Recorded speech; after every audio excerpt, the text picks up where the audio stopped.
In this country, we have something called human rights law. And various jurisdictions have different takes on that, but mostly it's similar, except in Washington, D.C., where your political affiliation is in fact protected. There's a big trend, never really manifested, but a lot of white nationalists have been talking about moving to D.C. because it's illegal to discriminate against you based on political affiliation, and for obvious reasons. Much as this is a complicated concept because political affiliation is a weird thing, if you are working in D.C. as a politician and a store threatens not to serve you, that's going to create problems for the functioning of government. So, in D.C., if you're a Republican or a Democrat and you go to get a slice of pizza and the guy says, I don't like Democrats or I don't like Republicans, that actually breaks the law. Which is why I find this story pretty fascinating. D.C. waitress fired after claiming she would refuse to serve Trump admin officials. That's a crime in D.C. The Post-Milan reports a Washington, D.C. restaurant has fired a waitress after she stated she would refuse to serve individuals associated with Trump's administration. Susanna Van Rooy, who worked at Boucher's Saloon on Capitol Hill, made the comment in an interview with Washingtonian. Van Rooy said that she would refuse to serve any person in office who I know of as being a sex trafficker or trying to deport millions of people. It's not, oh, we hate Republicans. It's that this person has moral convictions that are strongly opposed to mine, and I don't feel comfortable serving them. That's literally what political affiliation means. You assert, and that's why I say this whole law gets really muddy. She's trying to dodge this. No, it's not Republicans. It's just if they do these things, which what Republicans do. So nice try, lady. You're fired. Her comments were part of a broader report exploring potential resistance in D.C. to officials in the upcoming Trump administration, drawing parallels to incidents during Trump's first term, such as when Sarah Huckabee Sanders was kicked out of a Virginia restaurant. People were a lot more motivated the first time around to do those kinds of shows of passion. This time around, there's a kind of sense of defeat and acceptance. Van Rooy continued. But I hope that people still do stand up to this administration and tell them their thoughts on misbehavior. According to a report by Fox News, Van Rooy's LinkedIn page, which has since been deleted, reportedly listed her responsibilities at Boucher's Saloon, such as messaging strategies, managing events for political figures, and developing relationships with influencers. She also worked as an organizer for Democrat Beto O'Rourke's unsuccessful 2022 gubernatorial campaign. Boucher's Saloon responded quickly to Van Rooy's comments, calling them reprehensible. In a statement to Fox News, the restaurant confirmed that she had been fired for violating their zero tolerance policy on discrimination. Congratulations, liberals! These are the laws you wanted and the laws you get. The business also clarified she was a part-time server and not a manager. Yeah, her LinkedIn was probably just fluff. Recent comments made by a member of staff who had no authority to speak on behalf of our entire restaurant have been quite rightly flagged as inappropriate, hostile, intolerant, and unacceptable. The staff member does not speak for us as a restaurant, the restaurant said in a statement. After the inauguration in January, we'll begin serving our fourth administration as a neighborhood restaurant on Capitol Hill, open to all and welcoming to all. We have always been a safe space for all. Everyone, especially anyone who feels prejudged or misunderstood, will always find friendly service and a sympathetic ear at Boucher's Saloon. Again, we deeply apologize for the comments made by a member of staff. They are not representative of our restaurant and do not reflect how we operate as a business and how proud we are to be a gathering place on Capitol Hill. The restaurant issued a follow-up statement Friday, calling Van Rooy's behavior unforgivable. It also revealed that Van Rooy had accessed the business's social media accounts without permission to post her views. Not only do Miss Van Rooy's comments clearly violate our zero tolerance policy on discrimination, but her decision to sign into our social media accounts in the middle of the night to post her own rhetoric and wildly offensive responses to comments is a further breach of conduct and protocol.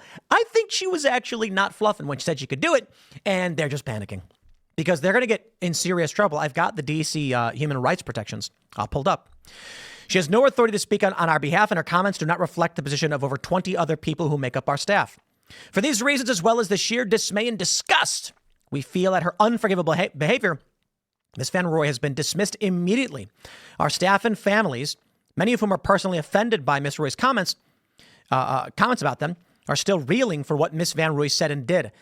And we as a restaurant are simply horrified to be associated with base prejudice. Indeed. Take a look at this. I pulled it up for you from dc.gov, and this is where we can really rip into old liberalism. This one's funny. Protected traits in the D.C. Human Rights Act. The D.C. Office of Human Rights enforces the D.C. Human Rights Act, which makes discrimination illegal based on 21 protected traits for people that live, visit, or work in the District of Columbia. The D.C. Human Rights Act prohibits discrimination in housing, employment, public accommodation, and educational institutions. First, the most important one right there is public accommodation. If you have a restaurant that is open to the public and you serve cheeseburgers, and I walk in and say, I, a Republican, would like a cheeseburger, you can't say no Republicans allowed. That's actually illegal. Public accommodation refers to anything that is offered up to the public to accommodate them in any way, including use of bathrooms, having a drink, whatever it may be. Now let's talk about where it gets funny. First, race. That one's fairly obvious. Classification or association based on a person's ancestry or ethnicity. You can't have someone come in and be like, no, white people, that's illegal. Color is the same thing, your skin pigmentation. Religion, fascinating. National origin, that's right. The country where one's ancestors are from. A person's gender, sex. Okay, number 5. A person's gender includes sexual harassment and a woman's right to breastfeed. Now, it doesn't say identity, but there is one. Don't worry. Age, 18 years or older. You can discriminate on age as long as they're under 18. Marital status, personal appearance. This one's really, really funny. Outward appearance, but is subject to business requirements or standards. That one's fascinating. Because they like to have dress codes in some of these fancier places, but you really can't anymore. You know what's fascinating is at Mar-a-Lago, women can wear basically anything they want. Not literally anything, but men have to wear suits and dress shoes. Yep. You are allowed to wear hats, though. That one they told me. They said, you're good, Tim. You can wear the beanie, but you have to wear a suit. And so we went out and bought some nice clothes. First time in my life, probably. Women can wear whatever they want because they're like, whatever. Women are going to wear a dress. We don't care. That's funny. So that is personal appearance and gender-based discrimination. Not that I really care. It's a private facility. Trump can do whatever he wants. They go on to say family responsibilities, which is weird. Political affiliation, number 12. That's it. Belonging to or supporting a political party. That's why she tried claiming, no, it's not about Republicans. It's about the actions they're taking. But nice try, lady. You're going to get the restaurant in trouble. Here we go. Number 10 is gender identity or expression. Your gender-related identity, behavior, appearance, expression, or behavior, which is different from that which you are assigned at birth. The funny thing there is, let's say there's a restaurant with a dress code. You can walk in and they're like, sir, you can't wear cargo pants and a baseball cap backwards. In this establishment, you can say, actually, I identify as bro gender, and this is part of my gender identity. And they're going to have to make a choice of whether they want to go to war with you or not. But usually I find that most places have just abandoned dress codes as it is. Disability, that one we get. Additional traits. Matriculation. Being enrolled in a college, university, or some type of school. Familial status. Being a parent or guardian with children under 18. Source of income. That's interesting. Origination of a person's finances.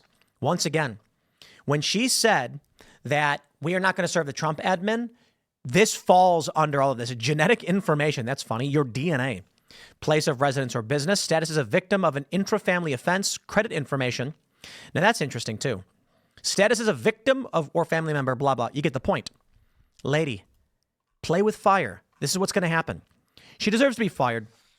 You want to live in the capital of this country where politics goes in any direction, you're going to serve people you don't like, okay? And that being said, too, where I live, I think shaming should be allowed. I think she should be allowed to disparage anyone she wants, but you still have to provide the service. This is what we're going to start seeing. And this is the fragmentation of society. But these are the rules they made.